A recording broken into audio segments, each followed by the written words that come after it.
Fala pessoal, muito boa noite. Estamos começando aqui mais um Radar FIS, né?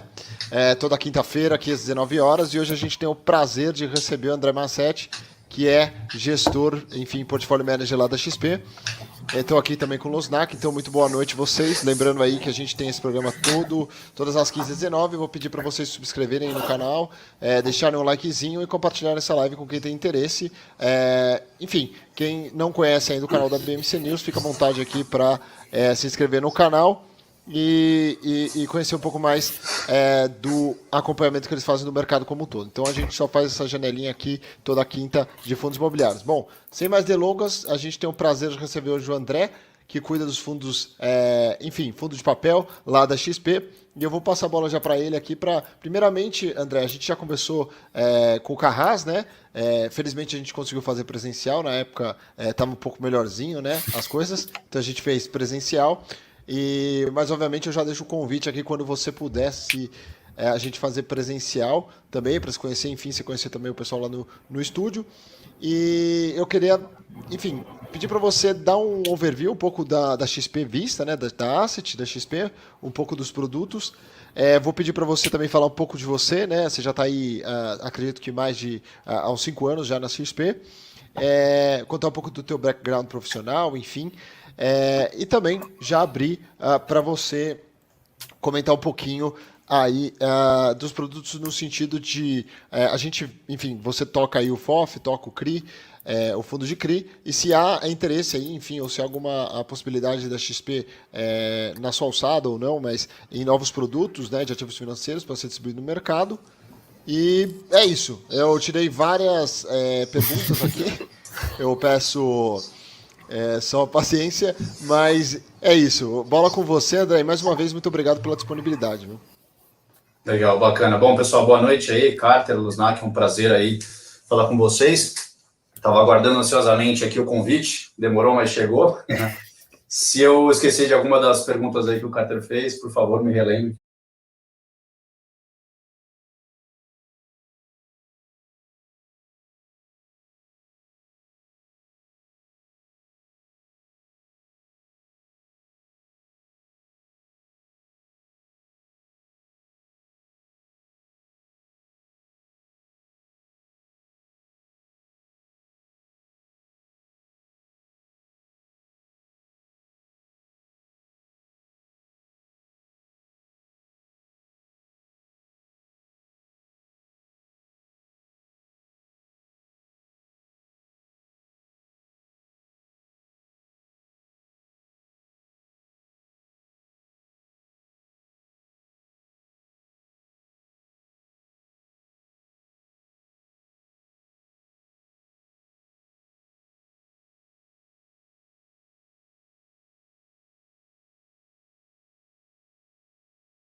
Fala pessoal, muito boa noite. Estamos começando aqui mais um Radar FIS, né? Toda quinta-feira, aqui às 19 horas, e hoje a gente tem o prazer de receber o André Massetti, que é gestor, enfim, portfólio manager lá da XP. Estou aqui também com o Losnak, então muito boa noite vocês. Lembrando aí que a gente tem esse programa todas as 15 às 19. Vou pedir para vocês se subscreverem aí no canal, deixarem um likezinho e compartilhar essa live com quem tem interesse.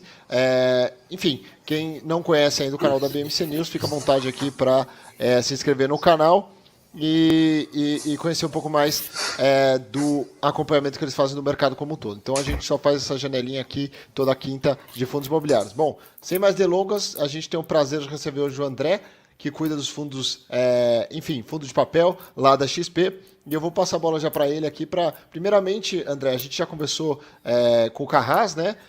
Felizmente a gente conseguiu fazer presencial, na época estava um pouco melhorzinho, né? As coisas, então a gente fez presencial. Mas obviamente eu já deixo o convite aqui quando você pudesse a gente fazer presencial também, para se conhecer, enfim, se conhecer também o pessoal lá no estúdio. E eu queria, enfim, pedir para você dar um overview um pouco da XP Vista, né, da Asset, da XP, um pouco dos produtos. Vou pedir para você também falar um pouco de você, né? Você já está aí, acredito que mais de há uns 5 anos já na XP. Contar um pouco do teu background profissional, enfim.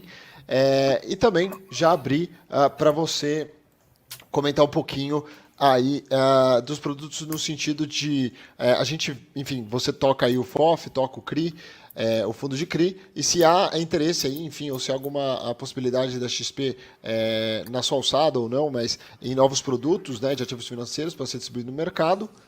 E é isso. Eu tirei várias perguntas aqui.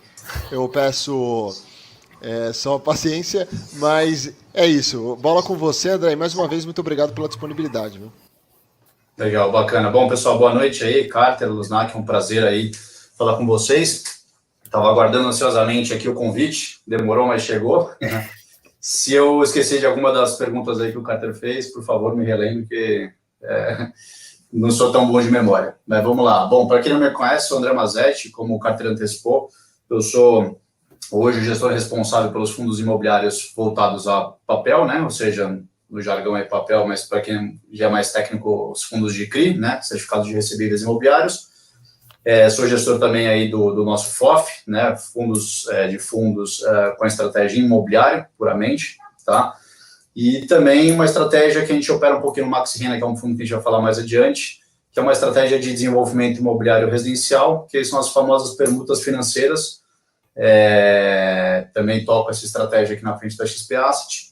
E, bom, é isso. Estou há 4 anos e meio, quase 5 anos aqui na XP Asset.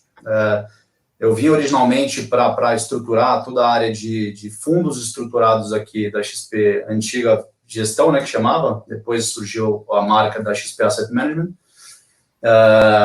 De lá para cá mudaram muitas coisas na XP. Enfim, a gente fez um grande desenvolvimento ali, principalmente na área de real estate. Para quem acompanha esse mercado de fundos imobiliários e para quem acompanha os fundos que a XP Gestão antes fazia, antes de 5 anos, praticamente deve ter notado uma grande reforma aí, tanto de time quanto de produtos, né? A gente basicamente restabeleceu todas as grades de produtos. E depois da minha entrada, depois de uns 6, 7 meses, entrou o Pedro Carras, meu sócio ali, enfim, gestor par. Nós nos dividimos basicamente por tipo de estratégia dentro do mundo de fundos imobiliários. Carras toca tudo que é ligado a ativos reais, e dentro de ativos reais tem uma série de quebras, né, como malls, industrial, logístico, hotéis, etc. E do meu lado aqui, como eu falei, tudo que é fundo de fundos, CRI e permuta financeira. Bom, antes da XP, eu trabalhei também na Asset da RB Capital, quase 5 anos, 4 anos e meio também. Lá foi uma grande escola. De fato, eu entrei em 2012, em maio de 2012, então lá foi realmente o meu primeiro contato com esse mundo de fundos imobiliários. Mas a indústria naquele momento, como para quem já acompanha mais tempo deve lembrar, era completamente diferente em todos os aspectos, né? Em aspectos de fundos, né? Tamanho de fundo, portfólio, né? Era muito comum a gente ver monoativo, monousuário, fundos de papel eram fundos bem pequenos, Então, assim, lá realmente foi uma escola no sentido de ter contato com todo tipo de produto imobiliário, né? Então, desde dos papéis até os tijolos ali, principalmente passando pela parte de desenvolvimento, que é o que a gente trouxe aqui para a XP, né? Quando eu vim para a XP, esse braço de permuta financeira que hoje a gente desenvolveu bastante. Então, realmente, lá foi uma escola na RB Capital. E antes da RB Capital, trabalhei também um tempo no Family Office da turma da Ambev, né? No Family Office ali, do Jorge, Beto e Marcel. E também ali foi onde eu comecei a ter o contato no mercado financeiro, né? Isso estou falando foi em 2008, aproximadamente. Então, e aí antes disso ainda trabalhei na Deloitte, uma Big Four, uma empresa mais voltada aí para consultoria e auditoria, o que também ajuda bastante nesse contato de fundos estruturados, que é o nosso dia a dia, né? A nossa vivência. Bom, eu acho que tem algum ponto, Carteiro, da primeira pergunta aí? Não, confesso que eu não lembro. Não, tem um ponto, mas eu vou fazer outra pergunta aqui, eu acho que vai ficar, vai meio que remeter essa pergunta, então, que era dos produtos novos. Então, assim, a gente viu alguns players do mercado, no caso, por exemplo, a Suno, fazendo alguns fundos passivos, né?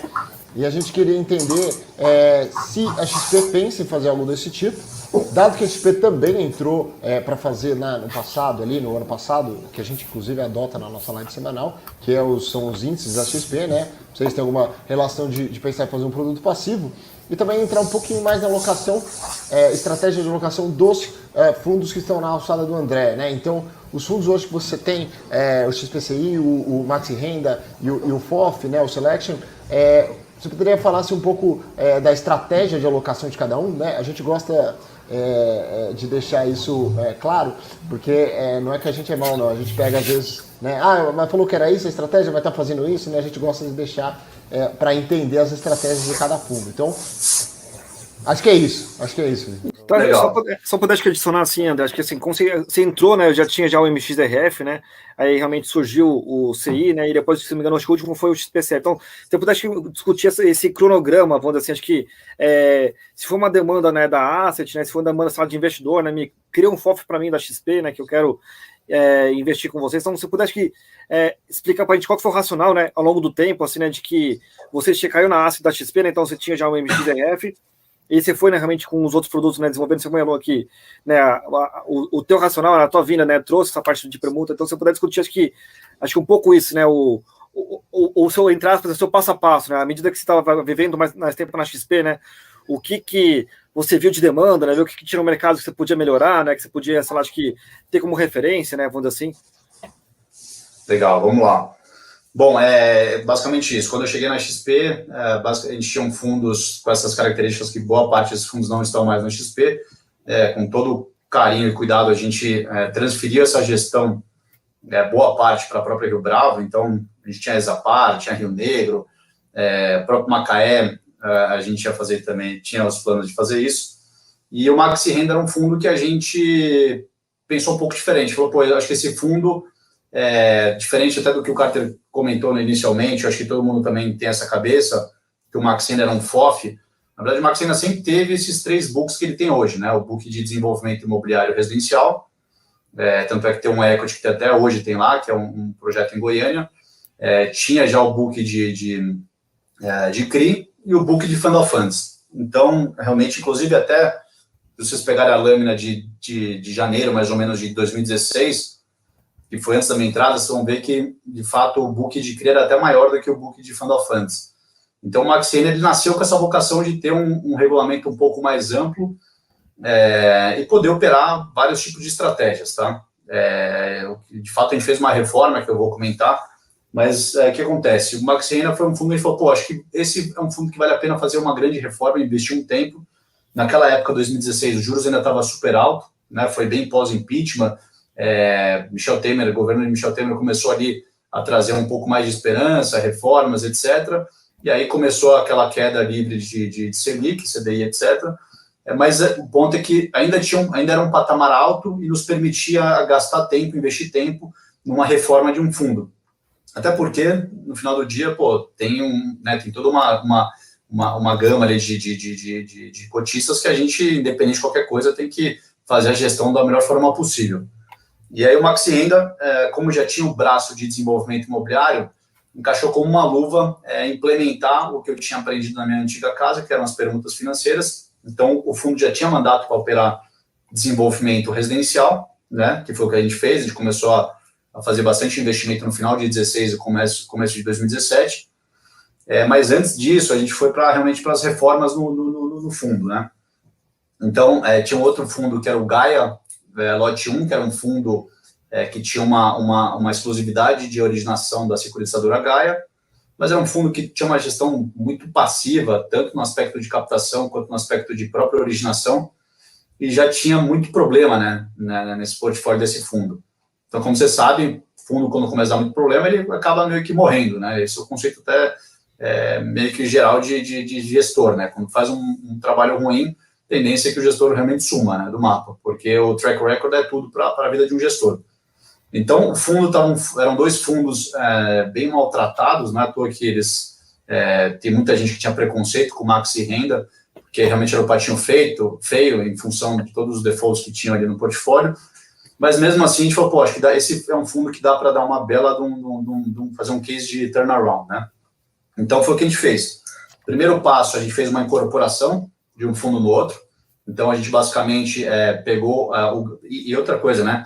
Nessa estratégia de fund of funds do Maxi Renda, tinham vários fundos da própria gestora que eram ancorados pelo Maxi Renda, que é algo que hoje eu acho que jamais deveria fazer sentido um negócio desse. E nessa estratégia de fund of funds, o Maxi Renda tinha aproximadamente 15%, 16% do patrimônio líquido do XPGA, do Gaia. E aí tinham ativos problemáticos ou não em comum também, ou seja, tinha um CRI Esser, por exemplo, na ponta do Maxi Renda, um CRI Esser na ponta da Gaia. Enfim, tinha não vou entrar aqui no detalhe, senão a gente não fica aqui a noite inteira. E aí, basicamente, tinha muita sinergia entre os 2 veículos. Então, a gente fez uma incorporação, então o Maxi Renda incorporou o Gaia, e aí, com isso, a gente aproveitou que precisava de um quórum qualificado, etc. A gente fez uma grande mudança na política de investimento, uma grande mudança no regulamento do fundo como um todo. E aí, basicamente, foi aí que a gente criou algumas regras e métricas que foram muito benéficas para o próprio investidor. Como, por exemplo, limitar o limite de concentração por ativo. Não sei se vocês sabem, mas o Maxi Renda não pode colocar mais do que 5%, independente da classe de ativo, no momento do investimento, né? Como vocês sabem, a grande maioria dos fundos, esse limite é de 10%, então isso obriga o gestor a trabalhar mais, etc. A gente limitou também, não tinha limite, mas a gente limitou também essa questão de desenvolvimento imobiliário, então a gente colocou lá 20%. Por isso que eu falo muito de target de alocação no Maxi Renda, ser 80-20, 80 CRI 20 permuta financeira, até por uma questão regulatória, a gente não pode colocar mais que isso. E a gente, em contrapartida, também pediu um aumento da taxa de gestão, que era uma taxa muito baixa, era 45, 46 bips, se eu não me engano, totalmente fora para um fundo de gestão ativa, né? Se a gente vai na linha de um fundo mais gestão passiva, mais allocation, mais trend, essas coisas, tudo bem, faz sentido você ter uma taxa de gestão mais baixa, mas isso foi basicamente uma herança dos fundos mais antigos, né? Porque tinha esse conceito de ser mais um produto, um veículo, e não ter uma gestão ativa. Então, em linhas gerais, o Maxi Renda foi um produto que a gente investiu muito tempo ali, dedicação, para fazer uma reforma, primeiro estrutural, né, em regulamento, etc. Essa parte também é societária. Daqui a pouco a gente fala sobre isso também. Foi por isso que a cota foi para 10. Os 2 eram base 100, mas daqui a pouco a gente fala sobre isso. E aí, basicamente, depois a gente começou realmente a mudança na gestão, no portfólio. O que dava para vender, a gente vendeu, o que tinha de problema, a gente foi resolvendo. É claro que hoje ainda tem um legado, né, um resquício, mas representa muito pouco do patrimônio líquido do fundo. Mas por um bom tempo a gente foi crescendo o fundo sem que esses ativos problemáticos prejudicassem mais o fundo, né? Porque aqui, como você sabe, o fundo imobiliário é dividend yield o que mais importa, né, para o investidor. O cara quer dinheiro no bolso pingando no mês a mês. Então, a partir do momento que você tiver um CRI defaultado, que não está pagando nada, para fins de marcação, isso obviamente é terrível, horrível, mas o fluxo já está comprometido, né? O investidor já está acostumado com aquele determinado fluxo. Depois, conforme a gente ia resolvendo os problemas, ou seja, executando garantia, monetizando a garantia, etc., aí ia monetizando, ia resolvendo a situação, e aí, aos poucos, o Maxi Renda foi andando, foi caminhando para chegar no formato atual. Um outro ponto que vocês perguntaram sobre produtos, né? O que a XP tem de produtos, etc. Tem até o fundo da Suno que vocês comentaram. Sobre esse tipo de gestão extremamente passiva, o nosso braço de gestão passiva é tocado pelo Danilo Gabriel, que é um gestor que ele é totalmente focado em ETFs, família trend, coisas do tipo. Nessa frente imobiliária, a gente tem tem 2 veículos, né, fundos 555, que a gente chama, que é um jargão um pouco, é um conceito mais técnico, mas é uma instrução normativa CVM, então é um tipo de veículo, né? Então, tem basicamente 2 veículos ali, que é o trend imobiliário americano e o trend imobiliário Brasil, alguma coisa assim. São 2 veículos 555, mas esses fundos tendem a ser encerrados, tá? Porque o Danilo, ele tá vindo com um pipe muito grande de ETF, vocês devem ter visto. O primeiro ETF que veio aí da XP foi aquele trend ETF IFIX, né? Que, se não me engano, o ticker é XF... XFIX, isso, é o XFIX 11, exatamente, né? Então, assim, a nossa frente toda ela é totalmente ligada mais, né, tipo de gestão mais passiva, mais com o Danilo, tá? Eu e o Carrasco ali, de fato, somos gestores, mas uma pegada mais ativa, bater benchmark e coisas do tipo. Certo. Deixa eu te perguntar, mas quando você pegou o MXRF, era mais ou menos o que, assim? Era, sei lá, vamos supor, 100 milhões de patrimônio para 30 milhões de default, algo do tipo? Dá para mensurar o quanto que era a bronca? Olha, bronca era... É só pegar uma lâmina cheia que é de chorar, assim, era realmente bastante coisa ruim. Mas, assim, o Maxi Renda era um fundo de 200 e poucos milhões e o Gaia era um fundo de 150, alguma coisa, 150 milhões, alguma coisa nessa ordem de grandeza. Maxi Renda de cara já tinha um default de uns 15, 16 milhões, que é o Terramundi, que é um problema que a gente ainda está resolvendo, mas já está marcado a 0, enfim, etc., que vier lucro. Tinha CRI Odebrecht, tinha CRI Esser, mas esses CRIs que são muito ruins que tem hoje no patrimônio do Maxi Renda, que não pagam mais nada, representavam 10%, representavam 6%, 7%. Quando você somava tudo ali, de problema, dava algo na casa de pelo menos uns 40%, tá? Então, assim, muito, muito ruim mesmo. E o Gaia também, né? O Gaia acho que também nessa ordem de grandeza, ali, uns 40%, 50% de problema, ou coisas que não eram tão problemáticas no aspecto de geração de fluxo, né? Ou seja, o CRI estava pagando, mas você rezando ali para pagar, porque se não pagasse, a garantia estava mal formalizada. Tinha CRI de loteamento em fase pré-operacional, ou seja, não sei se vocês têm experiência com loteamento, mas para você aprovar na prefeitura um loteamento, assim, não é que nem aprovar um prédio aqui em São Paulo que você aprova em até 6 meses. Loteamentos pode demorar 5, 6, 7 anos. Então, assim, é uma maluquice você fazer uma estrutura dessa com as garantias voando ou sem collateral ou coisa do tipo.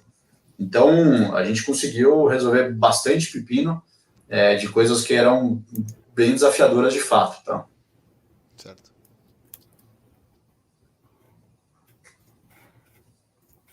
Certo. E acho que assim, como você comentou, né, acho que realmente, né, eu tinha Gaia na época, eu lembro, né, que realmente teve a fusão e depois virou, né, realmente 100 virou 10, né, mas, assim, acho que discutir um pouco, assim, né, da estrutura, assim, acho que da XP, assim, né, se puder discutir, falar um pouco pra gente, André, assim, qual que é o teu racional, assim, né, você como gestor dos 3 fundos hoje, né, qual que é o teu racional, né, de alocação, né, quando você receber um CRI, né, para você, né, ou quando você realmente origina um CRI, né, ou quando você fala, como é que vai... ou você vê, sei lá, um FII atrativo no mercado, né, no secundário, né, ou também no mercado primário. Qual que é a tua visão, assim, de divisão de cheque, né, que realmente, a gente fala de grandes números, né, sei lá, um fundo tem 400 milhões, outro tem 600, outro tem 2,3 bi, né, então os fundos não são, né, nem de tamanho iguais, né, então, se você puder comentar um pouco, assim, né, qual que é a tua estratégia de alocação, assim, né, quando a gente pega, né, tanto o CRI quanto o FII, né, para deixar, né, de cheque em todo mundo, assim, né, qual que é a tua visão, né, e também, sei lá, assim, se você, né, realmente vê como quando a gente trabalha em asset grande, né, a gente chama de grade, né, tem vários fundos que tem aquela grade lá, então você faz o proporcional de acordo com a estratégia de risco de cada fundo específico, né, mas tem uma estratégia, entre aspas, master da casa, né, vamos dizer assim. Então, se eu puder discutir isso, eu acho que quando você olha um ativo, né, para onde que ele vai, né, se você lá em comitê, né, decide, né, realmente que tem mais a cara do XPCI, né, mais a cara do MXRF, né, ou então realmente quando a gente vai olhar um FII, né, por exemplo, a gente bota em qual caixinha, né, vamos dizer assim. Então, se você puder explicar um pouco para mim, assim, qual que é a cabeça de vocês para alocar, né, os FIIs e os CRIs, né, que vocês acabam recebendo, né? Tá, legal. Acho que só antes disso, importante, acho que uma definição rápida, né, dos 3 produtos.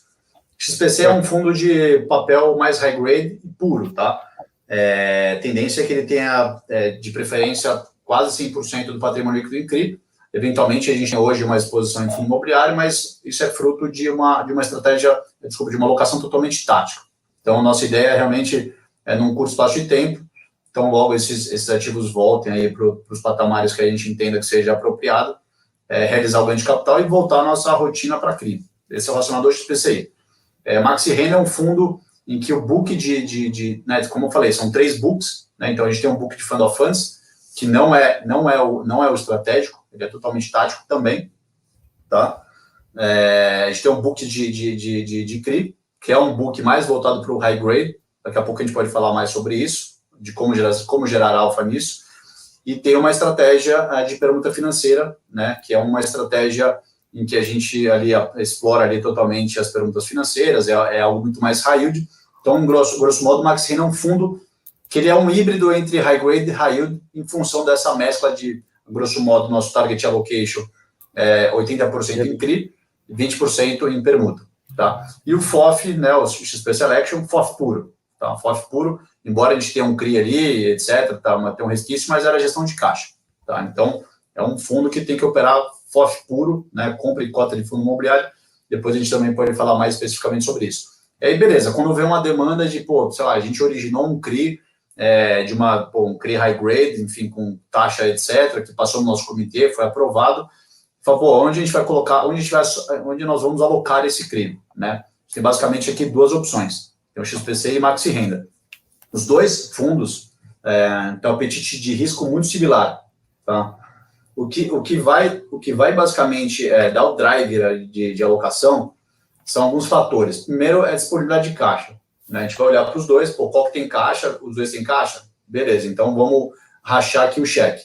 E o que seria rachar cheque? Como o Losnak falou, são fundos que têm patrimônio líquido completamente diferentes, né? O Maxi Renda 2,3 bi quase, e o XPCI 650 milhões a grosso modo. Então, obviamente, eu não vou fazer um cheque exatamente meio a meio, 50%.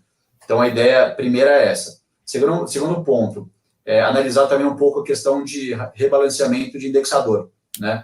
O XPCI, como você sabe, é um fundo que tem uma exposição já há um bom tempo mais à inflação do que a CDI. Já o Maxi Renda no book de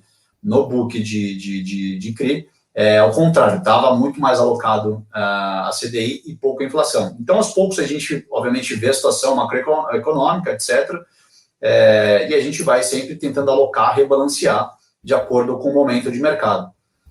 Por exemplo, agora, né, a gente está num ciclo de juros, já veio 2 aumentos ali do cupom, deve vir mais alguns aumentos, né, enfim, a ata do cupom já sinaliza mais aumentos, ou seja, já se fala aí de uma Selic terminal de 5, 5,5 para os próximos 2 anos na casa de 6,5.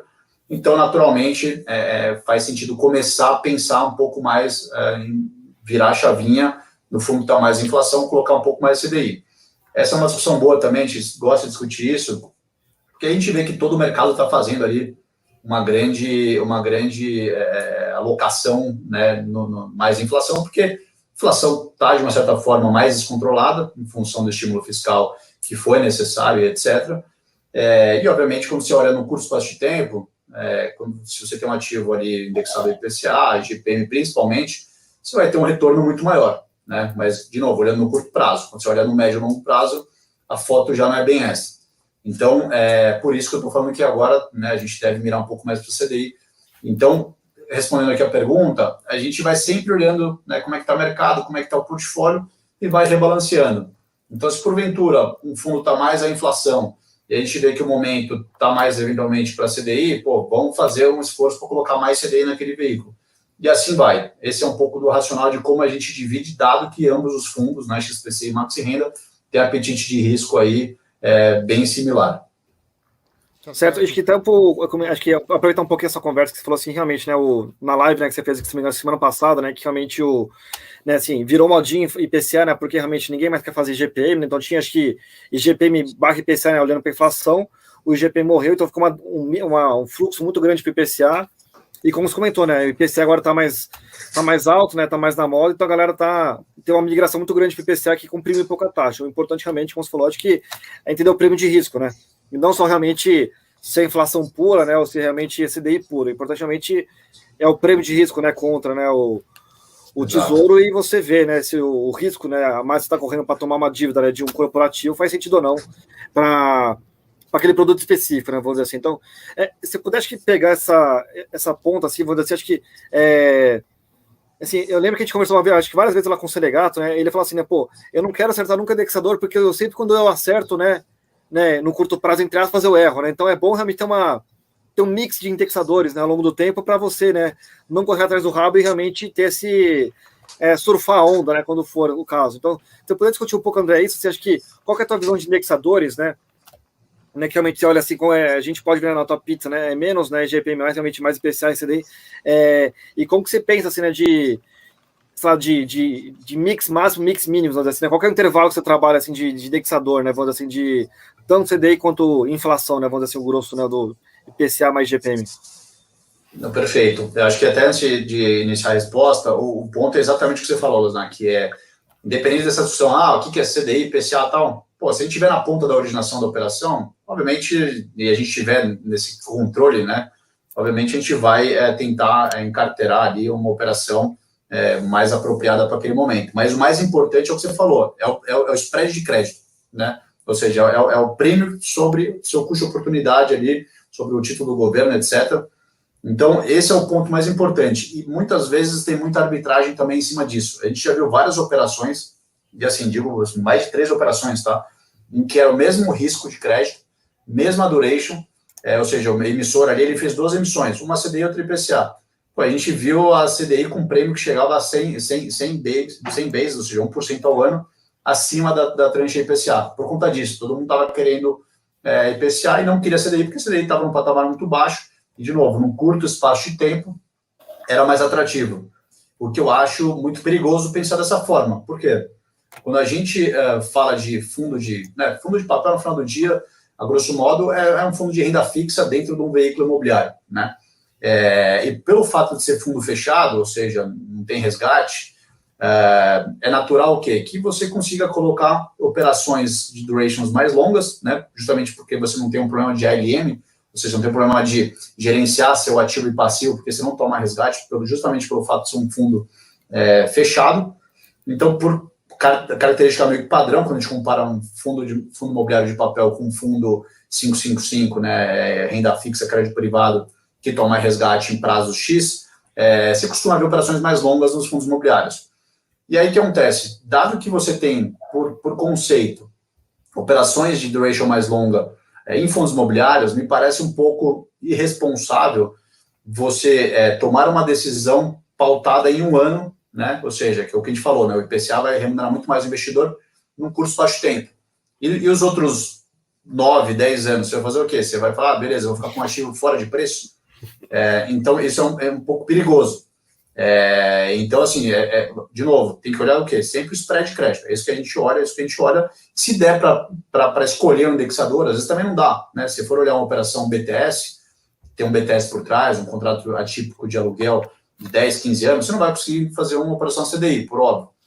Então, nesse caso, não daria. Mas, enfim, resumindo, você, no final do dia, toma decisões ali um pouco perigosas, né? O mercado pensa isso, alguns gestores pensam também dessa forma, e principalmente os investidores, que, no final do dia, é um investidor mais público varejo, que não tem como é que eu posso dizer, não tem a obrigatoriedade de saber esses pontos técnicos, né? O cara, às vezes, é um dentista, é um médico, etc., o cara não entende operação financeira, e aí ele confia no gestor. Então, mas você vê essa turma também falando, pô, tem que ser IPCA, porque o IPCA está explodindo, etc. Então, assim, é um pouco desse cuidado que tem que ter. E eu concordo com o que você falou, Luznak, assim, e que o seu legado também comentou. Tem que ter o equilíbrio, né? Porque você tem, ainda mais no nosso caso aqui, que a gente, porra, querendo ou não, opera e mora num país emergente, ou seja, quer dizer com isso, muito volátil, né? A gente tem mais crises do que países desenvolvidos, então isso naturalmente mexe com juros, mexe com inflação, mexe com tudo. Então é perigoso você virar e falar, agora eu quero ter X% do meu portfólio a IPCA, porque o IPCA está estourando, sei lá o quê, aí daqui a 6 meses, um ano, vira completamente, você não vai conseguir migrar completamente seu portfólio para outra situação que você acha mais apropriada. Então, eu acho que uma forma de evitar o excesso é o equilíbrio, né? Se você tem um bom equilíbrio ali, é o adequado. Por exemplo, o próprio XPCI, a gente está começando a buscar, dentro do nosso limite de possibilidade, na nossa linha de originação, ativos mais a CDI, de novo, mas desde que esteja com o spread de crédito correto. Certo. Eu acho que a gente discutindo aqui, na verdade, o output, né, e dando alguns passos atrás, tem um negócio que é a originação, né, e olhando a XP, né, a XP acho que tem uma casa bem grande e vocês devem usar aí da estrutura própria para originação, né, tem uma área de IB, né, e enfim, para quem também não entende, a gente sempre...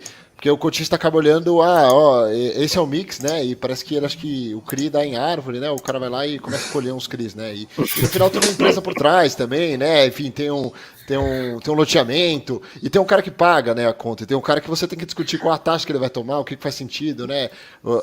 Então eu queria entender, obviamente, não só no MXEF, mas como um todo, vocês utilizam muito da base ali da XP, de originação.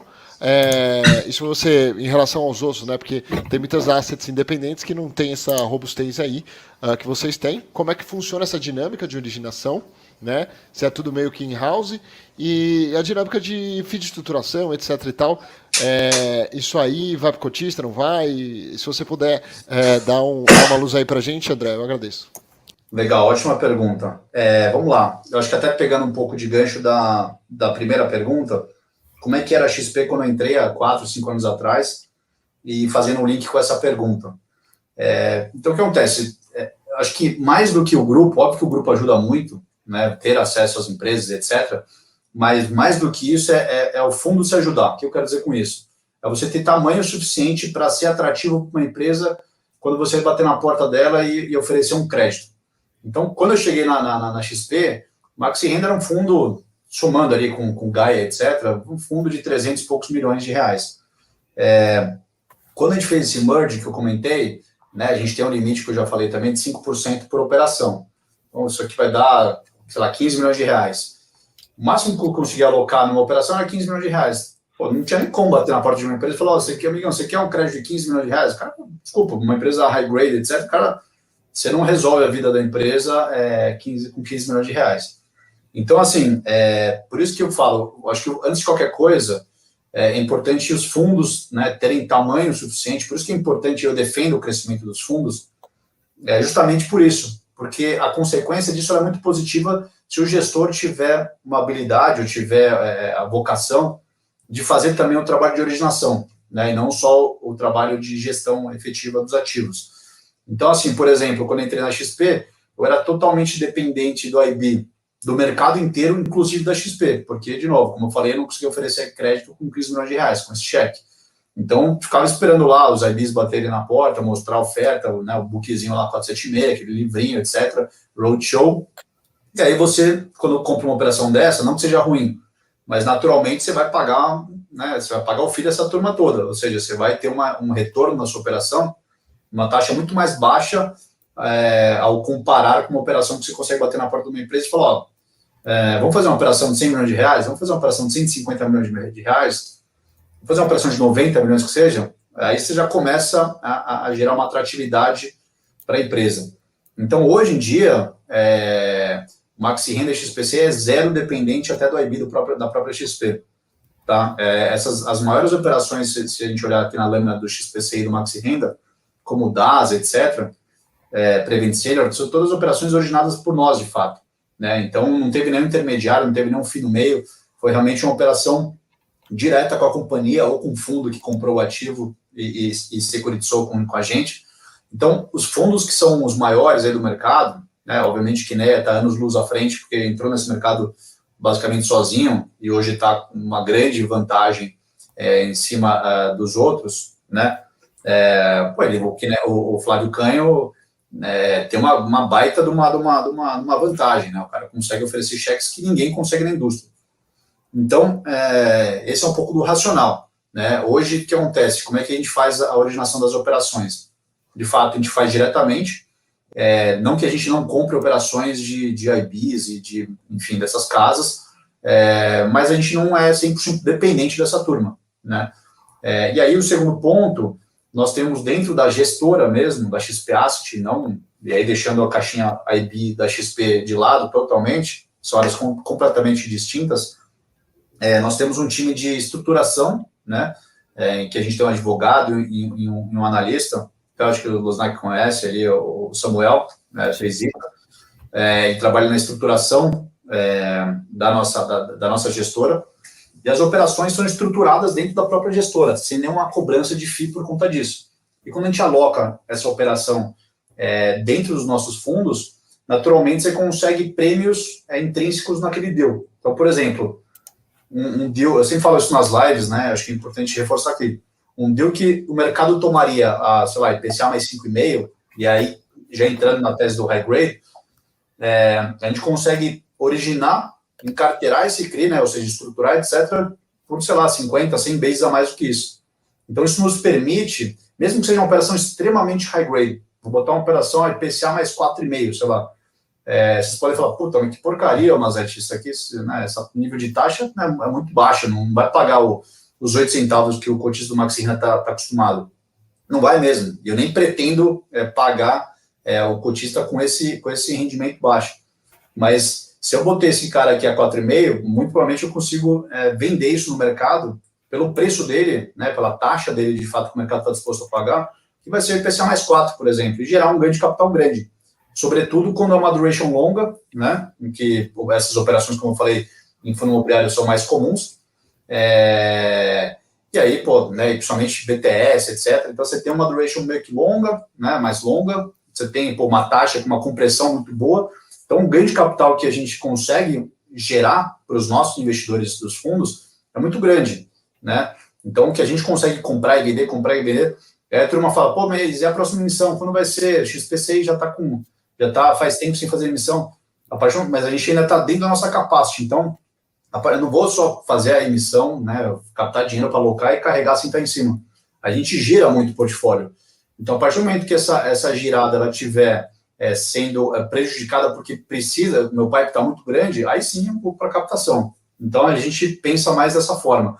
E por que a gente faz isso no high grade? Porque é o high grade que nos permite dar liquidez, né? É o high grade que eu vou conseguir lá pegar um Redditor, que eu vou conseguir pegar um DASA e, vender 100 milhões na base, né? Aí, todo mundo fala, mas CRI não tem essa liquidez toda, mas um patamar de juros baixo, um produto isento, e a gente tem relacionamento com todas as mesas, a gente consegue vender relativamente fácil esse nível de cheque, enfim, 100, 50, 70 milhões, gerando compressão de spread. Então, esse é muito da nossa cabeça. Tá, e só para fechar, André, assim, quando você estrutura, né, obviamente é um FII de estruturação, mas aí você bota para dentro da taxa, é isso, né? Acaba não tendo FII, né? Como se fosse o FII equivalente, ele acabaria engordando a taxa do papel que o Maxi Renda, o XPC, vai comprar. Entendeu? Certo.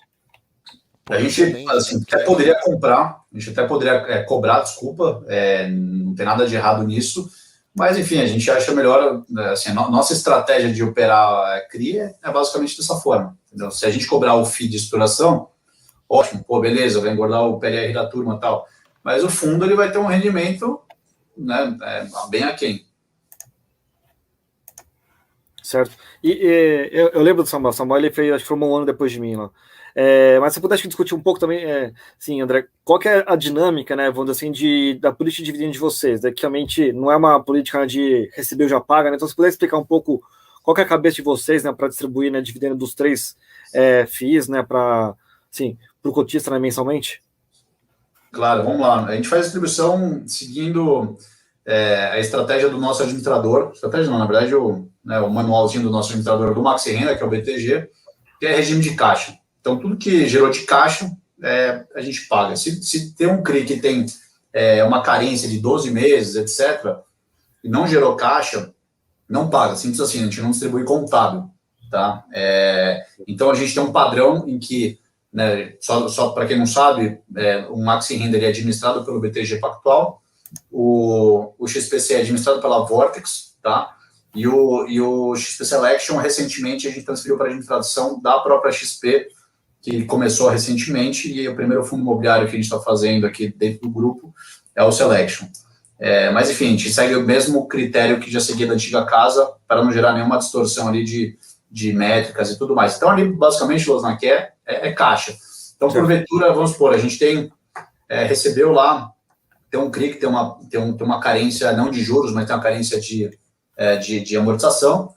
E aí, o que acontece? Eu tenho uma parcela grande ali, por exemplo, da minha amortização, que ela acaba não sendo monetizada porque ela acompanha a amortização do principal, e só gerou realmente o spread, o crédito, os juros remuneratórios, é isso que vai compor a base de distribuição dos investidores. Esse é o racional para a CRI, né? Permuta financeira é um pouquinho diferente, né? É um negócio, não sei se vocês querem entrar no detalhe agora, mas é mais societário. Talvez, quando a gente for falar de permuta, talvez seja mais... A gente pega na permuta, mas... então entendi, acho que é mais... Você não fica segurando o caixa, porque assim, tem muita gestora, né, como o caso do Credit Suisse, por exemplo, que ele segura para tentar normalizar o dividendo, né? Então, mas no seu caso, você tenta... O que você pagou, o que caiu no mês, você paga direto, né? Não, agora entendi a pergunta. Dentro do semestre, a gente tenta sempre suavizar, tá? Então, a gente faz isso de fato. Assim, dentro do semestre, a gente raspa tudo. Acho que fundo de papel não faz nenhum sentido ter fundo de contingência, etc. Fundo de tijolo, obviamente, faz sentido reter ali o limite, os 5%, mas fundo de CRI, a gente raspa tudo. Eventualmente, teve um grande pagamento, etc., e no outro mês vai ter um pagamento menor ou meio que igual, então vamos suavizar esse rendimento, é isso que a gente faz. Mas dentro do nosso limite ali do semestral. Tá, entendi. Assim, então vamos lá agora para a parte da permuta, assim, né, realmente, né, a permuta como se for realmente um case, né, mas a pimentinha, vamos dizer, do MXRF, né, realmente é o play, né, realmente que vai te dar um yield bom, né, para, acho que em média, né, você bater a galera mais high grade, né, e assim, você falou, né, nas lives, né, também falou agora de novo, né, também entra no relatório gerencial, que a meta é ter uns 20% do patrimônio do fundo, né, nesse segmento, né, e quando a gente faz a conta, né, 2,3 bi, né, de 20% dá uns 400, 500 milhões de reais, mais ou menos, então, você já tem 11%, né, já tem metade já, né, e se puder comentar um pouco, André, assim, qual que é a dificuldade, vamos dizer assim, né, porque realmente, como você falou, eu consigo pegar um cheque gigante, né, sei lá, de 100 milhões de reais para comprar um CRI, né, como você falou, de cara high grade, cara listado, né, cara que realmente o processo de aprovação é mais tranquilo, né, mas realmente eu não consigo jogar esse cheque, né, no mesmo montante, né, para permuta, né? Então, se eu pudesse discutir um pouco isso, né, que realmente falou assim, pô, eu tenho um relacionamento fenomenal com a galera do high grade, eu consigo realmente viabilizar para os caras, né, uma proposta boa, né, ajudar o cara de verdade, mas, né, quando vai para permuta, né, se puder contar isso, assim, como que é essa sua dificuldade, esse seu desafio, né, de você realmente alocar, entre aspas, né, a parte remanescente, né, que seria, sei lá, uns 9, 10% do patrimônio. E um ponto também, né? Assim, acho que a tua taxa-alvo é NC mais 13, né? Então, você pode contar um pouco dessa taxa-alvo, né? Vamos dizer assim, né? Com essa alta de juros, né? E realmente, né, assim, acho que viabiliza mais, né? Vamos dizer assim, essa taxa, ou então realmente você acha que é um pouco ainda, vamos dizer assim, como o mercado está muito abundante, tem muita gente brigando por crédito, né? De CRI, né? Você indo mais para o equity, né? Assim, você consegue ajudar a galera que não está sendo ajudada pelos outros players do mercado. Então, você acha que essa é uma boa curiosidade, vamos dizer assim, realmente é um produto que, entre aspas, né, é quase que único de vocês, né, vamos dizer assim, realmente são bem expostos a isso, e em relação aos outros peers, né, e como que fica essa dinâmica, né, vamos dizer assim, da facilidade, né, de a gente ir nessa direção, né, e para fechar, não sei, se você tem um alvo seu, sei lá, até o final do ano eu bato 20%, ou sei lá, não tem pressa, mas é um sonho de longo prazo do MXRF, né, ir para esses 20% de patrimônio em permuta, né? Legal, vamos lá. Primeiro aqui sobre taxa. Quando a gente começou a fazer essas operações no Maxi Renda em 2017, mais ou menos, se não me falha a memória, ali a gente estava num juros bem alto, 2 dígitos, etc. Né? Eu acho que mesmo com esse novo ciclo de juros, estamos longe, graças a Deus, de bater essa marca ruim, né? Mas ali a gente fez as primeiras operações, a INCC, que é a inflação da construção, né, mais 17, 18, e alguns deals a gente até chegou já a desinvestir, ou seja, já passou por todo o fluxo lá, etc., né, ou seja, lançamento, desenvolvimento de obra, a BITS, repasse e término do projeto, e chegou a bater a inflação mais 20. Então, assim, são projetos que realmente esse inflação mais 13, ele é, na minha visão, ele é adaptado para aquela realidade de juros ali realmente baixo, né? Ou seja, aquele CDI 1,90 que a gente estava até há pouco tempo atrás. Conforme esse negócio vai subindo, né? Obviamente não vai subir na mesma velocidade, mas tende a ter uma reprecificação dessa taxa. Esse é o primeiro ponto. Certo. Em relação aos 20%, todo mundo faz a mesma pergunta que você está fazendo, Osnak, e até um pouco mais profundo ainda, no sentido de, o Maxi Renda tem capacity nesse book de pergunta financeira para manter esses 20%, etc. E tal? A resposta é que sim, por hora, né? Por que por hora? Porque essa é uma indústria, como todo mundo sabe, de novo, né, nós estamos inseridos aqui no mercado emergente, altamente volátil, com recorrências de crises, uma recorrência maior do que outros países, né, desenvolvidos. Então, naturalmente, dependendo da crise, tirando essa última que até de forma curiosa beneficiou esse setor, mas normalmente tende a prejudicar, né? Dependendo do mercado que você tiver, não adianta você, né, dar murro em ponta de faca que, você está numa crise, que nem a gente estava na crise do PT, da Dilma, em que foi uma crise muito forte de repasse, né? Então, não adianta ficar, não, tem que ter 20%, aí não adianta, então, tem que se adaptar à realidade de mercado. Então, hoje, tá, mesmo de novo, com uma subida de juros, falando de Selic terminal nos próximos 2 anos de 6,5%, que é o que aponta, etc., ainda é um patamar saudável para essa indústria, né? Mas, obviamente, existe um desafio maior do que um ano atrás, né? Sem dúvida nenhuma, por conta de, basicamente, insumos que subiu para caramba, todo mundo deve ter acompanhado, preço de aço, cimento, cobre, enfim, tudo tem subido bastante, o INCC, está super alto. Então, naturalmente, a gente tem esse desafio maior. E o segundo desafio, a gente tem um desafio aqui também nas vendas, né? Porque a partir do momento que você tem um CDI a 1,90, CDI a 2, aquela turma que estava com dinheiro, né, na renda fixa, o cara não vai deixar mais o dinheiro na renda fixa e esses caras compravam imóvel também para investimento.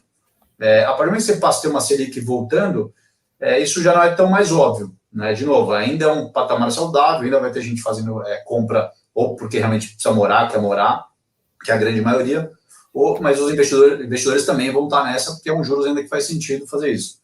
Então, mas o meu ponto é que existe um desafio em comparação a um ano atrás, ou seja, o mercado não é já tão mais óbvio como era um ano atrás, as contas não estão mais tão fáceis de fechar como fechavam um ano atrás, e a terceira e última métrica, que é custo de terreno, que subiu também bastante. Então, assim, não tem jeito, você não consegue fazer uma viabilidade partindo da premissa que você vai repassar isso para o consumidor final e usar uma premissa que você vai usar um preço de venda superior ao que está sendo praticado hoje. Maluquice você entrar num projeto pensando dessa forma. Então, tudo isso para dizer que está um pouco mais desafiador, mas ainda assim tem espaço para chegar nesses 20% com o Maxi Renda desse tamanho. Como você falou, a gente tem 11%, então a gente está com aproximadamente 260 milhões em investimento em pergunta financeira, né? Então a gente tem ali mais uns 200 milhões, um pouco menos, para poder bater os 20%. A gente tem pipe para isso, tá? O pipe ele está bem robusto. A gente conseguiu encaixar algumas esteiras, que a gente chama, entre aspas, de originação com alguns parceiros. Então, a permuta aqui, vocês podem até falar, mas o cara vai querer tomar esse crédito à inflação mais 13%. É que não é bem um crédito, isso que é o ponto, né? Essa aqui é uma operação, fazendo uma analogia com uma operação trancheada, é como se fosse uma mezanino, né? A gente entra aqui, por que é bom para o incorporador? A gente entra comprando terreno na cabeça, ou reembolsando, caso ele já tenha. Então, a TIR dele, naturalmente, vai melhorar muito, embora ele deixe um pouco de margem na mesa, mas a TIR dele pode aumentar até 20%. Que o ponto é esse, né? Que o capital dele de exposição é bem menor, né? Então, assim, o cara aceita tomar uma taxa mais alta porque, assim, às vezes ele não quer, né? Ou não tem dinheiro para essa obra específica, vamos dizer assim. Então, realmente... não é que ele não quer ou não tem, mas ele pode fazer o seguinte, com as minhas próprias pernas eu consigo fazer, 5 projetos. Uma permuta aqui, uma parceria de permuta, eu já tenho, minuta já engatilhada, já conheço a XP, etc. A gente pode fazer, 10, 15. e com muita segurança, né? E, obviamente, isso também, por isso que é uma linha muito tênue, você tem que tomar muito cuidado, porque a pior coisa é você ter um sócio desalinhado. E foi o que você falou, o ponto que você tocou é perfeito. A partir do momento que o cara não bota nada de dinheiro, porra, esse é o primeiro ponto perigoso. Então, você tem que tomar muito cuidado com o sócio e tem que fazer de uma forma que o cara realmente também bote um dinheiro.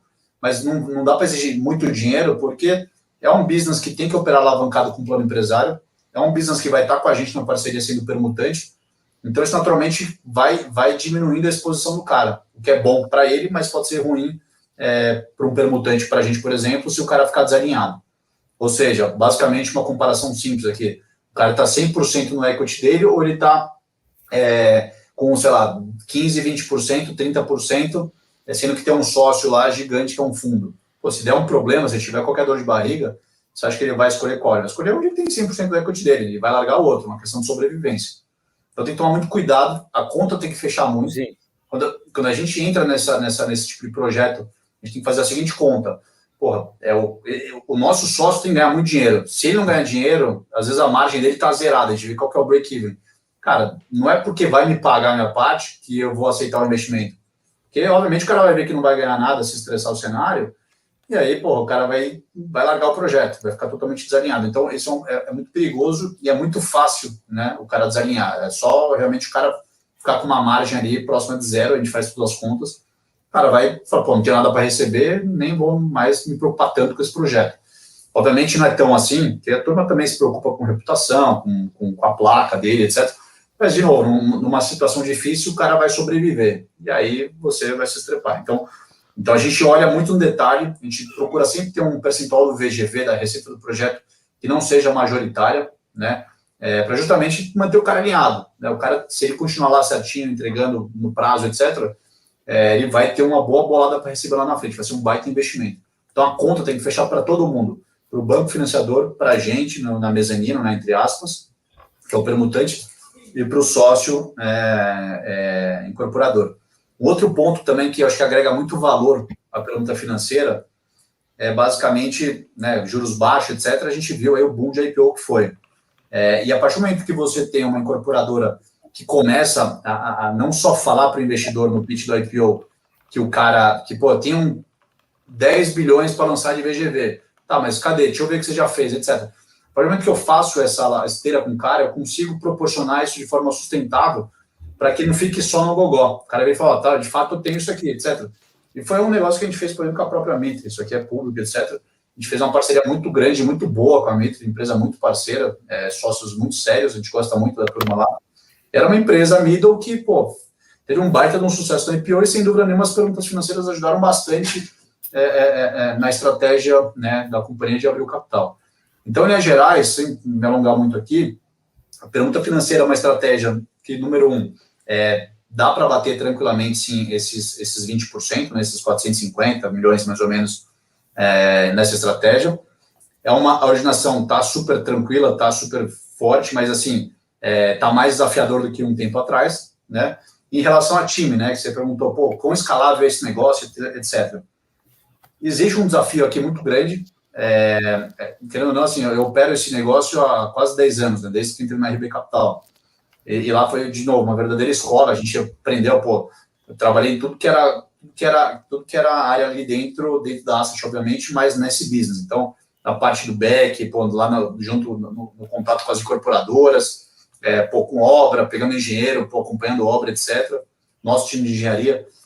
Então, ali, a gente aprendeu bastante, tomou muito na cabeça, né, aprendeu ali com alguns erros, e a gente foi melhorando ali o modelo, né, não só a gente, mas acho que a indústria inteira. Então, basicamente, a gente tem um time muito eficiente, né, tem que ser muito eficiente, porque ele é pouco escalável, não dá para negar que a escalabilidade desse negócio é baixa, porque, como eu falei, é um business que opera alavancado, a exposição vai ser automaticamente baixo, e é até perigoso você fazer um cheque de 70 milhões, 100 milhões num desenvolvimento de um prédio que tem muito risco, né? E eu acho que não só para permuta, qualquer operação high yield, que obviamente tem risco acompanhado, muito risco acompanhado desse alto retorno, é perigoso você pegar, fazer uma operação de 100 milhões de um high yield. Então, assim, tem que ter uma pulverização maior, mas, obviamente, optou um equilíbrio, né? Então, falando de time, basicamente, a gente tem um time de 2 engenheiros, né, que também terceiriza muita coisa, mas são 2 engenheiros que vão lá nas obras, etc., mas tem gerenciadoras em todos os projetos, não só os residenciais, mas nos projetos dos ativos também do Pedro Carrasco também, seja logístico, hotel, etc. É um acompanhamento, dependendo, em alguns casos é um pouco mais complexo, menos complexo, mas o fato é que tem gerenciador em tudo e tem lá 2 engenheiros que acompanham, né, esse trabalho todo. Então, como se tivesse um staff gigantesco, mas é formado de 2 engenheiros e várias empresas que são tocadas por esses engenheiros. Na parte mais financeira do negócio, a gente tem um time de 4 pessoas, então, basicamente, um head lá, que é um cara financeiro e contábil, e aí a gente tem um contador embaixo, e aí tem 2 caras financeiros, e é muito importante, né? Todo mundo fala, pô, mas por que contabilidade é tão importante? Porque, de novo, a gente já aprendeu com os erros, né? Às vezes você está lá muito com a cabeça no fluxo de caixa, está tudo bonitinho, quando você vê, o seu sócio incorporador fez uma lambança na contabilidade, já se passaram 2, 3 exercícios, seu sócio é um cara capital aberto, por exemplo, você não consegue abrir o balanço do cara, então você não tem lastro contábil para distribuir, por exemplo, o dividendo do seu projeto, que o cara apropriou lá, tudo na empresa dele, não na sua. Então, tem muito ponto complexo que não dá para enfim, até um ponto que o Losnak me perguntou aqui, pô, você terceirizaria essa estratégia? Porra, de jeito nenhum, porque tem muito ponto importante ali que eu jamais faria um negócio desse. Então, em linhas gerais, a gente tem o nosso time ali de 4 pessoas, mas essas 4 pessoas a gente consegue também reaproveitar essas pessoas também ali nos ativos reais com o Carrasco. Então, a galera faz tudo ali, mas também tem muita terceirização, né? Terceiriza muita coisa também, mas no mesmo conceito que eu expliquei da engenharia, né? Ou seja, como se fosse mais headcounts, mas não onera a nossa folha e traz muita segurança aqui e vazão aqui para os trabalhos. Então, em linhas gerais, a gente consegue, mesmo com os 260 milhões que a gente tem hoje, dar um bump ali para 450, sem precisar contratar ninguém. Obviamente, vai precisar mais um contador, que é um terceiro, que vai contratar, etc. Mas o nosso contador vai estar lá bancando, né, esse trabalho de todo mundo ali, etc. Então, a gente consegue fazer esse trabalho com bastante qualidade.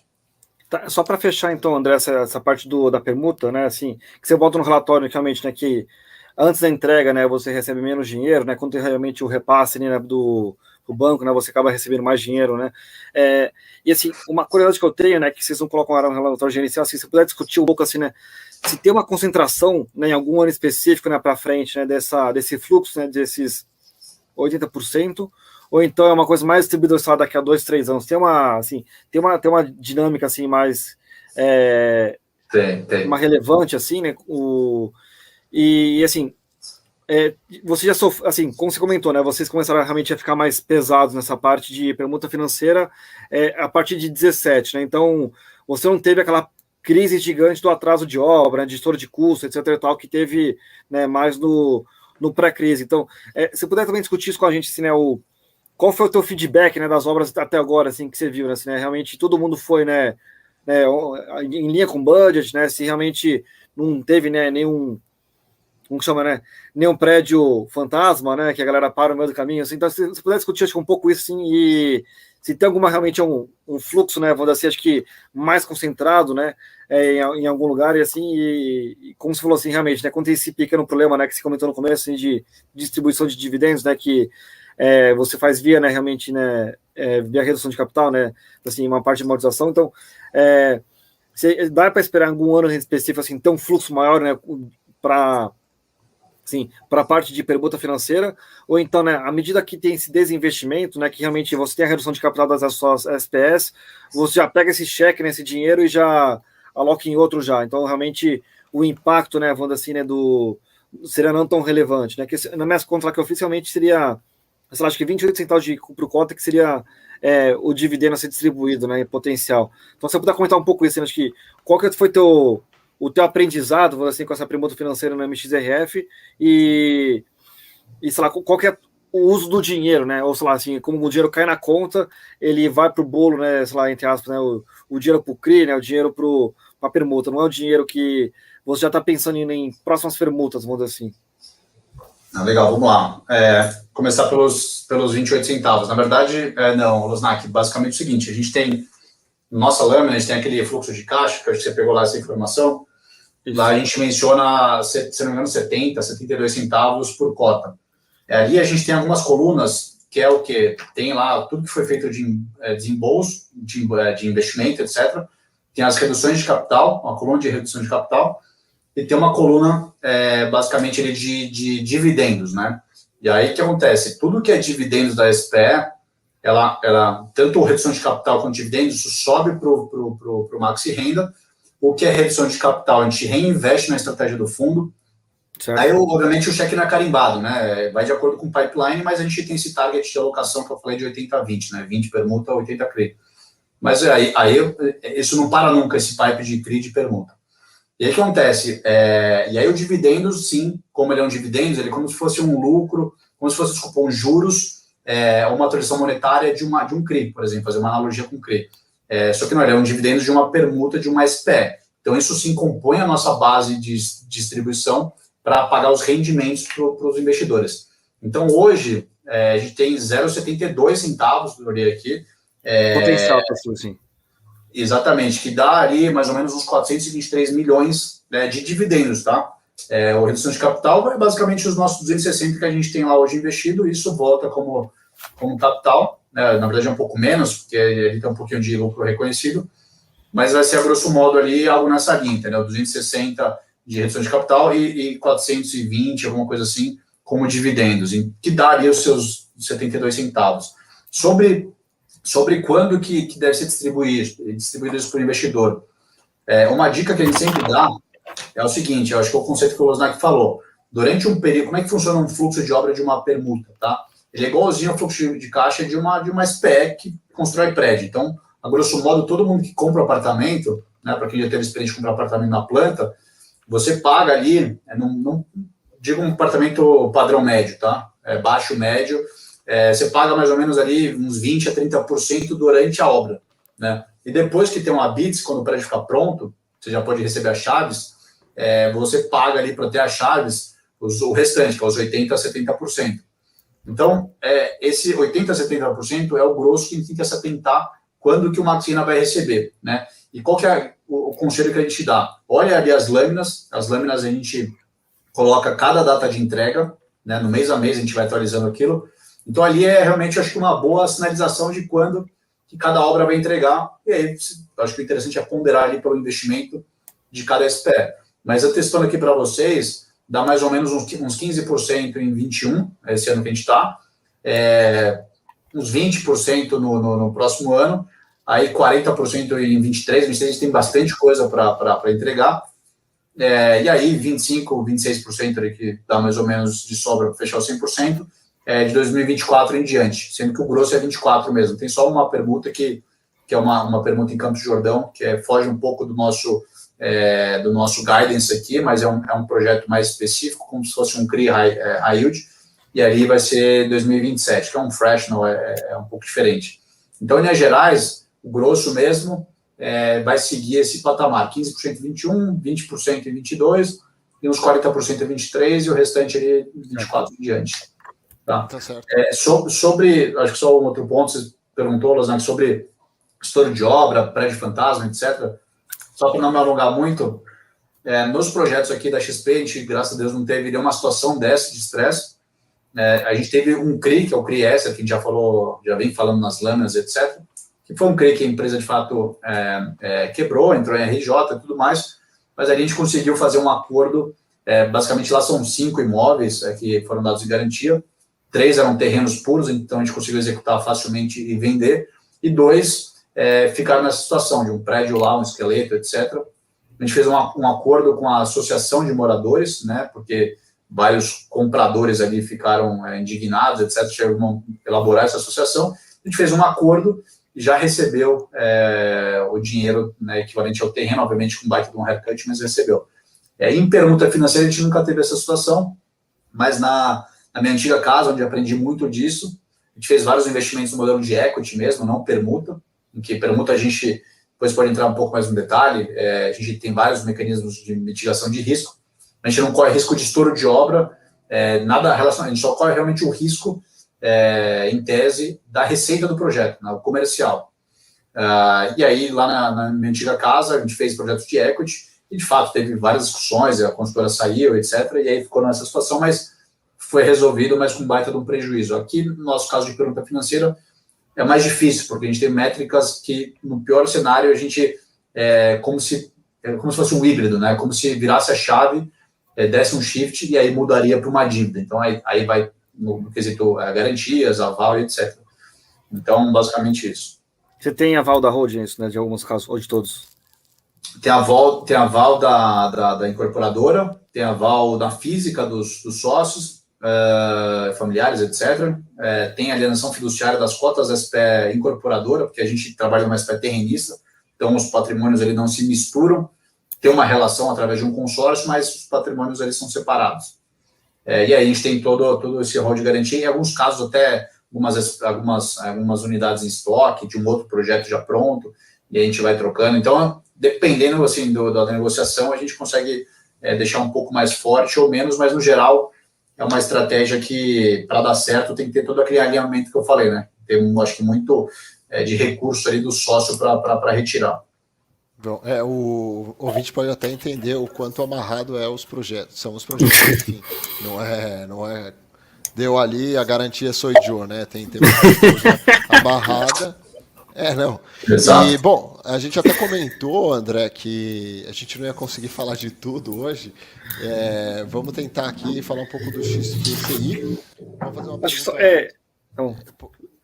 Posso mais uma pergunta do MXRF, assim, acho que acho que o André, você podia comentar um pouco assim, né, realmente, né, o fundo hoje, né, tá grande, né, 2,3 bi, né, realmente é uma coisa muito relevante, né, e tem 74 CRIs na carteira, né, e realmente se a gente pega, né, os CRIs ali, né, sei lá, tem uns 30, né, que é abaixo de 10 milhões de reais, então assim, né, se, entre aspas, né, sei lá, se virar pó ativo ali, né, o CRI não impacta muito, né, o patrimônio da gestora, do FII, né, vamos dizer assim. Então, se eu pudesse discutir um pouco isso, assim, André, acho que assim, como o fundo cresceu bastante, né, realmente o MXRF, né, já fez várias ofertas nos últimos anos, né, realmente tem um patamar ali, né, como você comentou, né, de 300 milhões de reais em 2016, né, para 2,3 bi, né, realmente ele cresceu várias vezes, né, e realmente esses CRIs, né, menores estão aí, né, e assim, como você comentou, você acha que, né, o trabalho que você tem, né, para um CRI, né, de 10 milhões é quase mesmo que você ter um trabalho de um CRI, né, de 100 milhões de reais. Então, a minha dúvida seria mais ou menos assim, qual que é a tua visão, né, vamos assim, para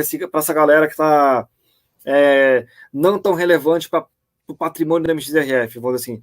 Você falou que você é muito eficiente, né, em vender ativos, né, high grade, né, então você consegue girar bem, né, como no caso do XPC ali, né, realmente, e você também faz algumas vendas, né, no MXRF, mas assim, quando a gente olha para esses ativos menores, assim, a tua visão, né, realmente, sei lá, é botar uma regra e falar assim, olha, abaixo de 20 milhões, né, eu tô interessado em vender, obviamente não é um vendedor motivado, né, algum preço certo você vende, ou então realmente, assim, na tua visão, né, é melhor você segurar esses caras, né, até realmente o CRI, né, morrer, né, vamos assim, né, vencer, e aí realmente ele morre sozinho, né, vamos dizer assim. Então, qual que é a tua visão, assim, porque realmente, né, assim, né, a gente sempre pica aquela regra do 80-20, né, assim, 80% realmente faz o 20% do cadeira faz realmente o 80% do trabalho. Então, assim, se puder discutir um pouco isso, né, acho que o seu trabalho, né, vamos assim, né, da permuta, né, contra a CRI e esses CRIs menores, né, qual que é o futuro deles, assim, para o patrimônio do MXRF, né, na prática, né, vamos dizer assim. Não, legal, ótima pergunta. Todo mundo me pergunta isso, porque o que acontece? Você tem os dois lados da moeda, né? Quando a gente fala de crédito, quanto mais pulverizado, melhor, né? Você sabe que tem aquela brincadeira que não existe almoço grátis, mas o único almoço grátis do mercado financeiro é diversificação, sim. É diversificação, exatamente, né? Então, esse é um ponto que a gente tem que realmente se amarrar a ele. Mas, eu acho que mais do que isso, né? E aí, obviamente, o outro lado da moeda será que você consegue dar tração num CRI de 5 milhões, 3 milhões, dá o mesmo trabalho que um de 100 milhões? Então, você tende a ter um controle mais afetado. Mas a vantagem aqui é o seguinte, Losnak, embora a gente mostre ali 74 CRIs, tem muito overlap. O que eu quero dizer com overlap? Então, número 1, né, tem muito CRI que é trancheado. Então, a gente faz lá desembolsos, né, que são feitos ao longo da vida da operação, tipo um plano empresário. Então, cada emissão, né, ela sai com um código lá. Mas no final do dia é a mesma operação, mesmo lastro por trás, é a mesma garantia e tudo mais. Então, um exemplo disso é WM, São Pedro. Você olha lá na lâmina do Maxima, tem 5 WM. São Pedro, 4, 5, sei lá. Pô, é o mesmo ativo, entendeu? A gente tem um outro ativo que é o Unitar, que a gente fez um desembolso, é uma operação mais recente. Em setembro a gente vai fazer mais outra tranche, mas no final do dia é o mesmo lastro, a mesma garantia, etc. Esse eu acho que é um ponto que é importante entender. Segundo ponto, existem várias situações de tranchamento, né? O que eu quero dizer com isso? O famoso sênior, mezanino, etc. Então, aqui você tem, por exemplo, no Max, você tem o Vitacom, tem U, que você tem lá mezanino e sênior, mas no final do dia, né, são 4... Um CRI só, sim. É um CRI só. Então, também tem essa dinâmica que acaba fazendo parte do dia a dia. E também tem uns casos da gente ter o mesmo risco de crédito, vamos supor, um crédito corporativo, mas são CRIs diferentes, são dívidas diferentes.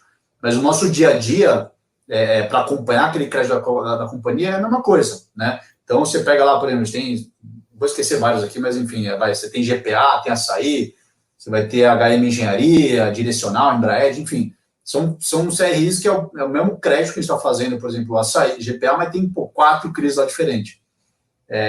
Então, só nessa você vai limpando, entendeu? Nesse conceito. No final do dia, quando você tira esses overlaps, né, você pega essa dupla contagem, a gente vai ter uns 45, 46 CRIs no Maxi Renda. Que eu acho que vai de encontro com o que você falou aí, de ter, acho que, uma pulverização menor. No final do dia, a gente tem também aqueles resquícios, né? Que são operações mais ilíquidas, são operações, sei lá, que vão sendo amortized, né? Vão sendo amortizadas, e são operações talvez até mais high yield, que é difícil da gente vender, não é tão óbvio vender um ativo high yield, mas no final do dia a gente faz acompanhamento ali da carteira, faz acompanhamento do LTV, índice de cobertura de serviço e dívida, inadimplência, etc. E o poolzinho daquele 8 milhões, 10 ali, etc. de carteira, ainda é um pouquinho de high yield que tem dentro do Maxi Renda, que também, querendo ou não, contribui para um carrego, né? Não é a mesma estratégia que eu estava falando aqui de high grade, que a gente gira a carteira, etc., e gera ganho de capital. Aqui é meio que sentar em cima com os principais fundos aí de CRI high yield da indústria aí tem. Os caras não conseguem girar a carteira, porque realmente o negócio é mais ilíquido. Então, tem um pouco dessa combinação de fatores. E outro ponto que contribuiu para ficar com esses resquícios que eu falei é justamente a questão dos 5% que eu comentei, né? Que o Maxi Renda tem essa limitação adicional do que toda a indústria. De novo, para o almoço grátis, isso é muito bom. Tá, e assim, só para fechar o MXRF, então, são cartas me mata, mas acho que assim, você pode contar um pouco do teu caixa, e também, assim, né, como você comentou também, acho que agora há pouco, né, assim, a questão das tranches, né, assim, que, infelizmente, né, assim, a gente não consegue olhar, né, nos relatórios gerenciais, assim, o quanto, entre aspas, de capital comprometido tem para frente, né.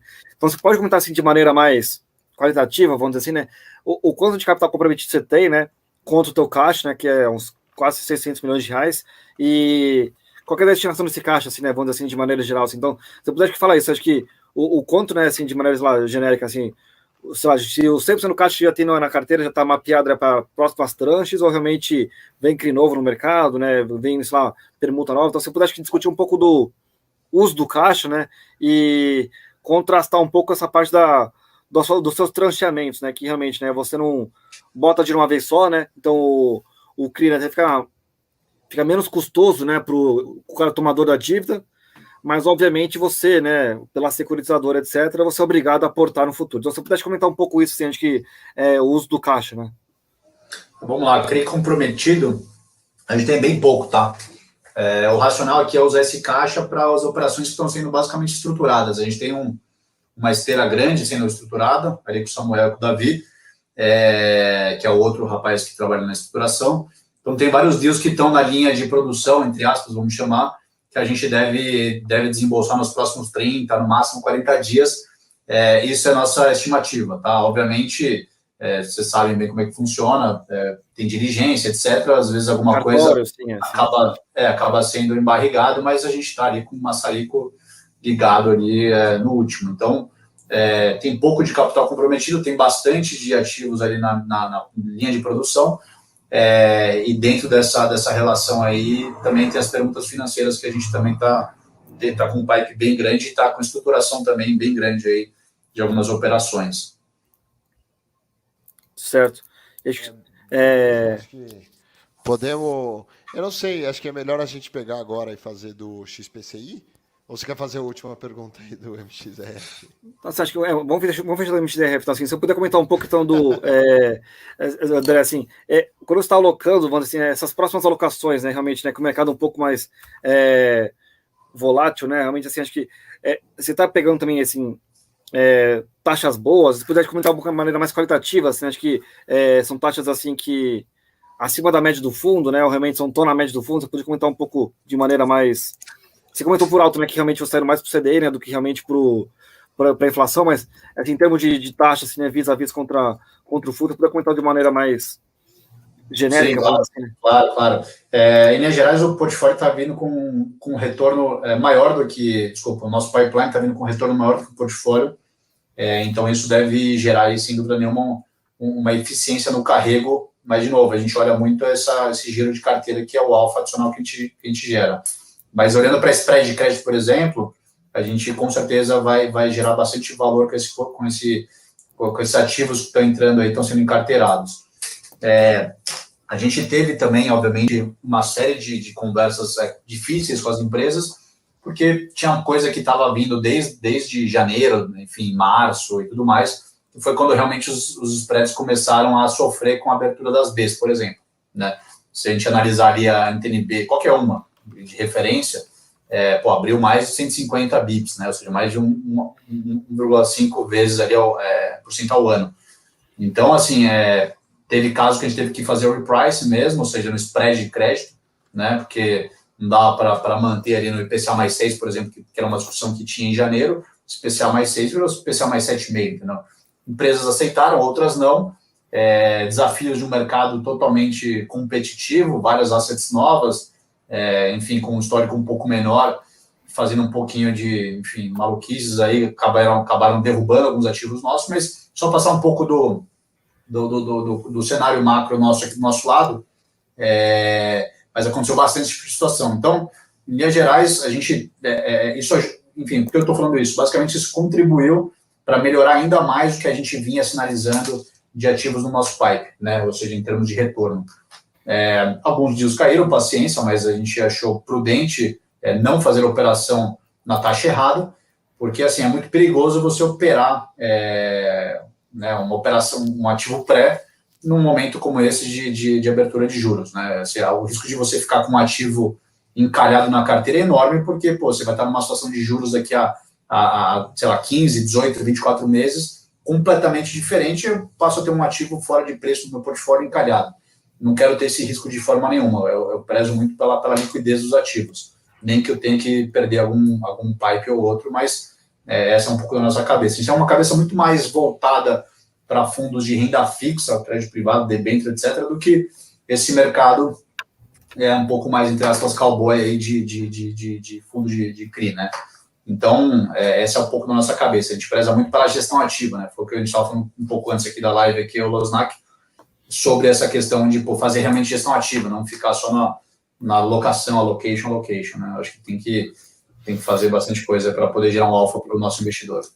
Tá, acho que para fechar, então, André, assim, acho que você poderia discutir o racional, né, vamos assim, do MXRF está R$10, né, e realmente os outros, né, FIIs, né, que você toca, né, estão a R$100, né, e a indústria, entre aspas, né, tá basicamente todo mundo a R$100, né, e a gente olha realmente, né, você tem, sei lá, 300 mil cotistas, né, uma coisa assim, né, acho que quase 400 mil, né, já quase, assim, né, uma coisa fenomenal, né. Eu lembro que eu ficava bravo, né, com o Rio Negro lá, que me falava que teve custo a mais, né, naquele mês para mandar cartinha, né? Então, se puder comentar um pouco assim, né, de os teus custos de custódia, vamos dizer, na prática, né? E essa popularização, né, vamos dizer assim, meio que involuntária, né? Que realmente, né, assim, não teve uma demanda, né, exclusiva pelo MXRF, mas assim, realmente foi uma coisa assim que é muito, assim, acho que surpreendente, né? O número de custos que tem o MXRF, né?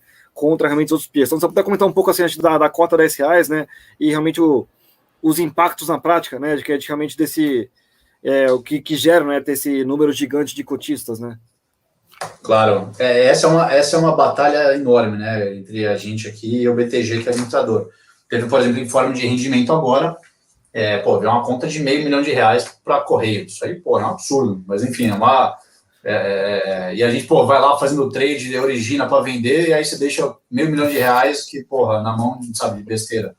mas é política da casa fazer isso, enfim, é complicado, para não falar outra coisa.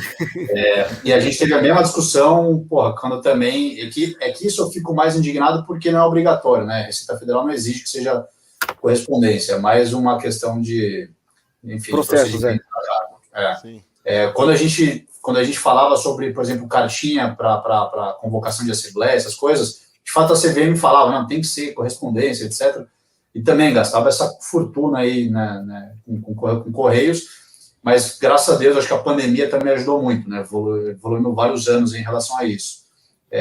Então esse custo a gente não vai ter mais, graças a Deus. Próximo ano a gente vai ter que continuar essa discussão com o BTG para evitar esse custo adicional, porque de fato para o Max ainda tem 370, sei lá, quase 400 mil cotistas, é muita coisa.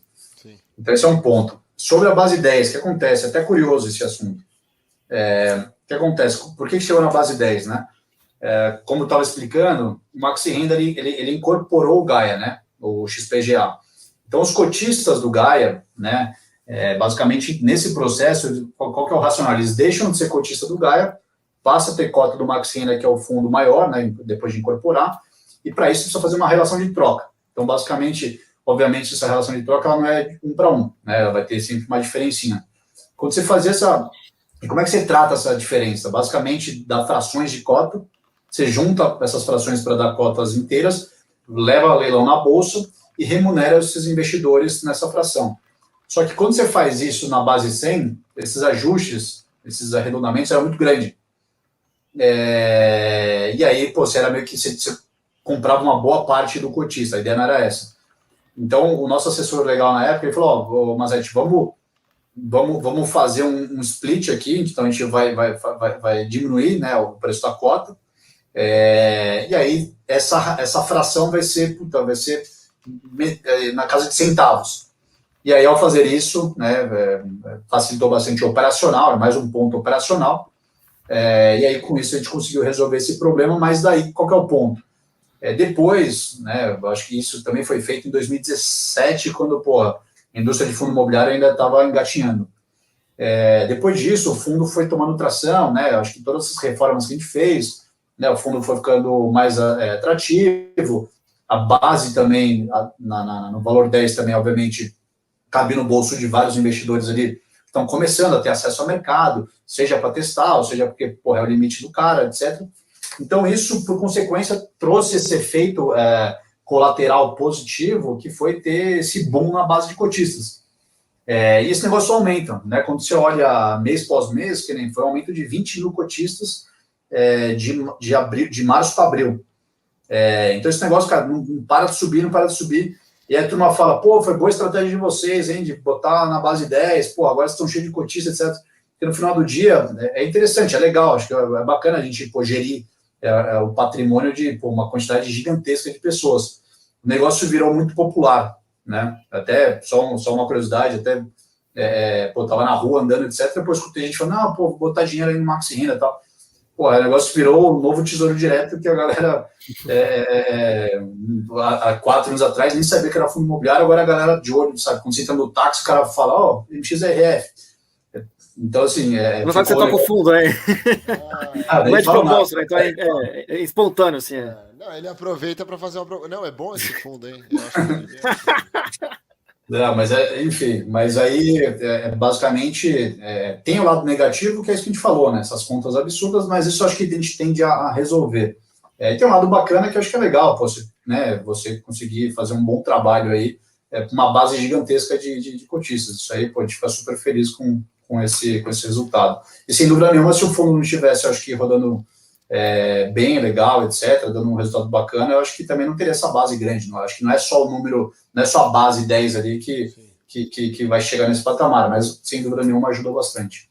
Não, com certeza, acho que tem um mix aí também de a XP também, que entrou muito, né? Enfim, toda a história da XP tem junto um pouco da base 10, porque também tem outros fundos no mercado aí. Se não me engano, acho que Tord, tem aquele Graveyard, enfim, tem outros fundos que também tem base 10 aí. Nem sei porque eu falei do Graveyard, coitado. Mas... O Cari11 acho que é R$1 a cota, R$1 um pouco. A gente vai falar com eles também. Mas, André, Eu acho que assim, nem vamos alongar aqui para. Eu vou segurar o Losnak para ele não falar, essa é a última, né? Para encerrar. Nem vamos falar do XPCI, enfim, vamos deixar para um próximo bate-papo, quem sabe aí, se a gente puder fazer presencial, a gente pode tentar fazer os dois, ou fazer, sei lá, mais para frente, tá? Então, eu queria agradecer primeiramente aí todo mundo que acompanhou esse bate-papo aqui, e queria agradecer você, André, pelo seu tempo, queria, enfim, também parabenizar pelo excelente trabalho também que você fez no Maxi Renda, né? Afinal, você pegou ali, né, um fundo meio desolado, né? Enfim, um fundo meio largado, e fez um belo, excelente trabalho com quase aí 400 mil cotistas hoje. Então, é isso. Obrigado aí, Losnak. Só para encerrar, diga aí o que você quer falar. Não, acho que é isso mesmo, assim, obrigado pela conversa, André, acho que realmente foi, um bom overview realmente do fundo, né, da estratégia da gestora, né, e realmente acho que, como você comentou, acho que realmente, né, o fluxo veio não só pela cota baixa, mas realmente foi pelo bom trabalho ali, né, realmente veio pela lição de casa feita, né, por vocês, e realmente acho que essa estratégia, né, que você comentou realmente de você, né, conseguir, né, originar bem, né, e conseguir realmente girar bem é uma coisa, acho que muito boa, né, porque a gente vê, né, realmente esse desafio da galera que vai mais pro high yield é realmente isso, né, eles não conseguem girar, né, e quando você consegue girar, né, dependendo realmente do prazo, né, que você faz o giro, às vezes é mais rentável, né, você ter realmente um cara high grade, né, mais confortável do que realmente ter a galera do high yield para segurar aquele negócio para 10 anos, né, então acho que realmente é uma estratégia, né, muito, muito boa, né, vamos dizer assim. Bom, legal, bacana, obrigado aí pelo convite, foi um prazerzaço falar com vocês aí, Carter e Losnak. Fico no aguardo aqui desse próximo papo, tomara que a situação esteja melhor, vai estar, se Deus quiser, e aí eu vou lá no estúdio com vocês, que vai ser um prazerzaço. Valeu, obrigado. Boa noite, pessoal, boa noite. Valeu, abração.